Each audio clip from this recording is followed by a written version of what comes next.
नमस्कार. नागपुरी मेजवानी चॅनलवर मी पौर्णिमा तुमचं मनापासून स्वागत करते. आज मी तुम्हाला टोमॅटोच्या रसातला ढोकळा दाखवणार आहे. हा ढोकळा बेसनाचाच आहे, पण टोमॅटोचा रस वापरून केलेला आहे. त्यामुळे चवीला बेसनाच्या नॉर्मल ढोकळ्यापेक्षा अगदीच वेगळा लागतो. चला मग सुरुवात करूया ढोकळा बनवायला. ढोकळ्यासाठी आपल्याला 1 वाटी बेसन पीठ घ्यायचं आहे. सपाट वाटी घ्यायचं आहे. हे पीठ आता मिक्सरच्या पॉटमध्ये घालायचं.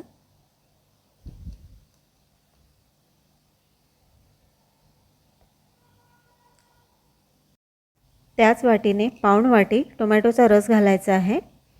4 लाल बुंद टोमॅटो कापून मिक्सरला फिरवून घेतले आणि त्याचा रस काढून घेतला आणि तो गाळून घेतला. हा पाऊण वाटी रस आहे. आता यात 1 टीस्पून हिंग घालायचं आहे. 1 इंच आलं किसून घालायचं आहे. 1 हिरवी मिरची किसून घेतली आहे, ती घालायची.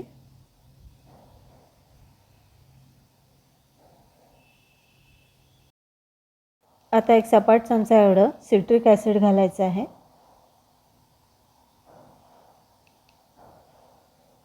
2 चमचे साखर घालायची. हा ढोकळा थोडा आंबट गोडच असतो. साखर तुम्ही कमी जास्त करू शकता.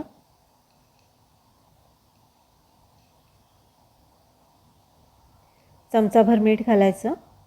तुम्ही आपल्या चवीनुसार मीठ घालू शकता.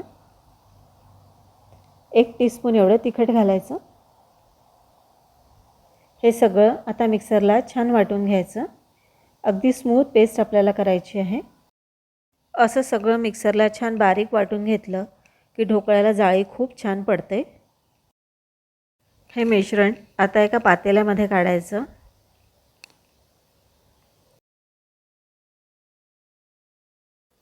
आता यात पळीभर तेल घालायचं. हे नॉर्मल टेम्परेचरचं तेल आहे. तेल घातल्यावर छान एकजीव होईपर्यंत याला मिक्स करायचं. हे आता 10 ते 15 मिनिटासाठी मुरू द्यायचं. ज्या ट्रेमध्ये आपल्याला ढोकळा बनवायचा आहे त्यात चमचाभर तेल टाकायचं आणि ते ट्रेमध्ये सर्व बाजूला व्यवस्थित लावून घ्यायचं. आता एका कढईमध्ये अर्धा लिटर पाणी गरम करायचं आहे. कढईमध्ये आता एक कढई ठेवायची. वरून याला झाकण लावायचं म्हणजे पाणी लवकर उकळतं. आता ढोकळ्याच्या मिश्रणात चमचाभर इनो घालायचं. इनो घातल्यावर त्यावर थोडंसं पाणी घालायचं आणि आता हे छान मिक्स करायचं. अगदी एकजीव होईपर्यंत आपल्याला हे मिक्स करायचं आहे. हे मिश्रण आता ढोकळ्याच्या ट्रेमध्ये घालायचं. इकडे पाण्याला छान उकळी आली आहे. ढोकळ्याचा ट्रे आता कढईवर ठेवायचा. वरून झाकण लावून पहिली 5 मिनटं हाय फ्लेमवर आणि नंतर 10 मिनटं मीडियम फ्लेमवर याला शिजू द्यायचं आहे. मधून अजिबात उघडून पाहायचं नाही. ढोकळा शिजेपर्यंत आपल्याला तडका तयार करायचा आहे. त्यासाठी 1 पळी तेलामध्ये चमचाभर मोहरी घातली आहे. आता यात 5-6 मिरच्या उभ्या कापून टाकल्या आहेत. थोडी कढीपत्त्याची पानं घालायची. मिरची थोडी खमंग झाली की त्यात 1 टीस्पून एवढा हिंग घालायचा. थोडा वेळ परतून घ्यायचं आणि आता यात अर्धा ग्लास पाणी घालायचं. आता यात 1.5 चमचा एवढी साखर घालायची आहे. साखरेचं प्रमाण तुम्ही आपल्या आवडीनुसार कमी जास्त करू शकता. चवीनुसार मीठ घालायचं. मी पाव चमचा मीठ घातलेलं आहे. आता हे पाणी छान उकळू द्यायचं. पाण्याला आता छान उकळी आली आहे. आता गॅस बंद करून द्यायचा. ढोकळा आता पूर्ण शिजला आहे.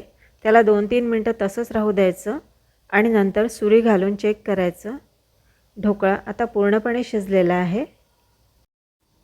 ढोकळा पूर्ण गार झाल्यावर त्याच्या कडा मोकळ्या करून घ्यायच्या, म्हणजे तो व्यवस्थित निघतो. चारी बाजूनी अगदी व्यवस्थित कडा मोकळ्या करून घ्यायच्या. गरम असताना हे अजिबात करायचं नाही. ढोकळा थंड झाल्यावरच कडा मोकळ्या करायच्या. ढोकळ्याच्या सगळ्या कडा आता मोकळ्या झाल्या आहेत. आता वर एक प्लेट ठेवायची आणि त्याला असं उलटं करायचं.